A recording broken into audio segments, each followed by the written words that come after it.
Look, I am sitting back. I know what you're doing, but Alright. like, look where your shoulder is and look where mine is. And it's because that thing pushes you up 10 inches. This is all on video. It'll be alright. Well, are you gonna It'll be edited out. Okay. You gonna start?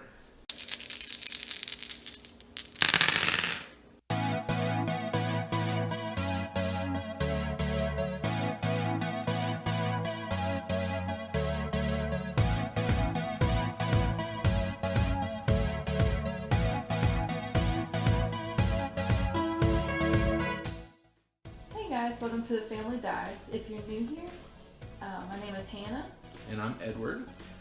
And on today's video, we're going to be showing just a little bit of a how-to on some different priming methods. So we hope that this video is informational for anyone who's just starting out in the hobby, or maybe you've been in the hobby for a while, but you've been one of those that doesn't really prime or base your models before painting. Because I'm pretty guilty of having been a person who does that quite a bit. Yeah, I've had bad cases of doing that too. Yeah. Especially being a new player, you kind of miss some details. Yeah. You want to get it painted so you can play, and so sometimes that involves skipping steps and kind of cutting corners. But as we've tried to increase our painting skills, we've decided that one, we want to prime our models to make the paint jobs look better, and two, varnishing to protect them after the fact. So that's a new step that we're going to be trying as well. We'll get that on video for you guys in our future content. So assuming you've already assembled your minis and removed mold lines, washed away any dirt or residue, and they are completely prepped and ready for priming. There are three main ways in which you can do this: brush on, spray paint, also referred to as a rattle can, and airbrush. Today we're going to explore all three methods and give you the pros and cons of each, as well as pointers and tips. The brush method can be done year-round outdoors and indoors with just a brush and the desired primer. Simply take your brush and the selected primer or base color and apply.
Just take your time and make sure you get it into all the cracks and crevices.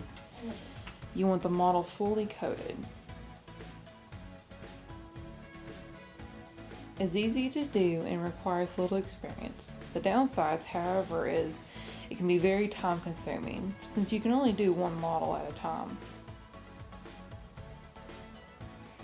Also, it can leave streaks and unsmooth surfaces.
The spray can or rattle can is the next method we'll look at.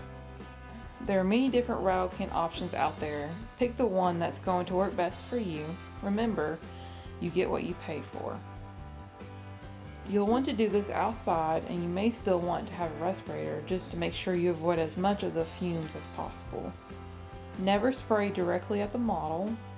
You want to do a sweeping motions across the model, turning them to make sure you get all the angles, resulting in an even and complete coverage. You don't want to hold the can too close, as this can result in pulling. Too far from the model and a gritty texture could result from the paint drying before it makes it to the model. You also want to give it time to dry between light coats. Weather can adversely affect the results, so you want to make sure it's relatively low humidity, but read the instructions on each can as they vary.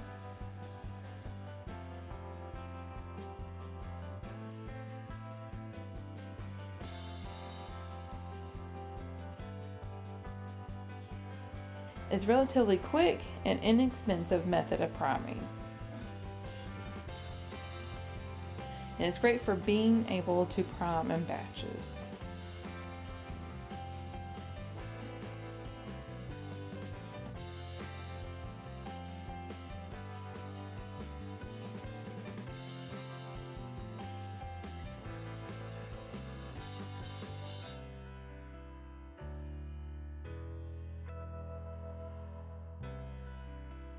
The third method that we'll look at today is the airbrush. If priming indoors, you'll want to have a respirator, as the paint particles can float through the air. Set up your equipment and thin your paint properly and apply. Now, while it sounds simple, some experience is definitely needed here. There's also some costs associated with this method, as you do need an airbrush, a compressor, as well as thinners and cleaners for your tools. Once the initial cost is out of the way, then you can prime minis year-round indoors or outdoors.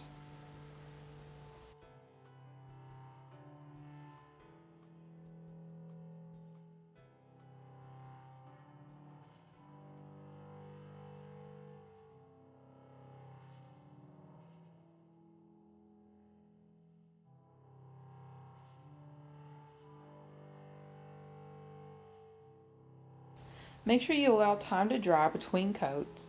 About 2 minutes usually will do. This method can also speed up priming due to spraying in batches.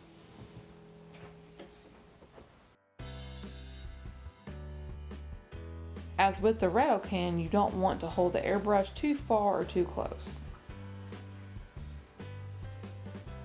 There are many different ways to hold the miniatures while being painted.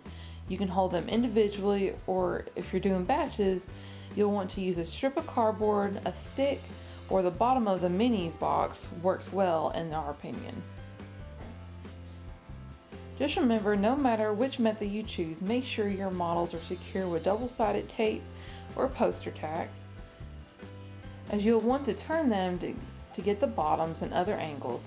You don't want them to fall off and break.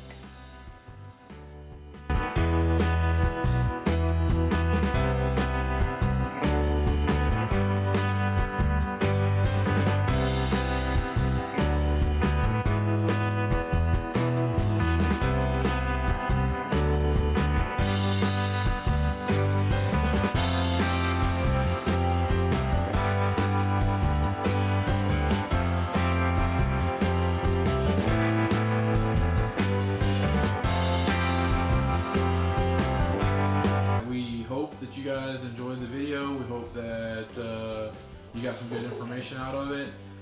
Thank you guys so much again for being part of the Family Dice, and stay tuned for our special message. Hey guys, so today we wanted to share a little bit about our faith and prayer. I've been doing a lot of research and study, and I just wanted to share with everyone. So this comes from Matthew 6. The prayer itself is from verse 9 through 15. So Matthew 6, 9 through 15. And really, what it is it's Jesus telling us how we should pray. He's explaining that because the Lord already knows our will, He knows our wants, He knows our needs, that we don't need to pray with empty prayers, with empty words, and with many words. And again, I'm just summarizing here for the sake of keeping it simple. But the prayer itself, Jesus says, after this manner, therefore pray ye, Our Father, which art in heaven, hallowed be thy name. Thy kingdom come, thy will be done, in earth as it is in heaven. Give us this day our daily bread, and forgive us our debts as we forgive our debtors. And lead us not into temptation, but deliver us from evil. For thine is the kingdom, and the power, and the glory forever. Amen.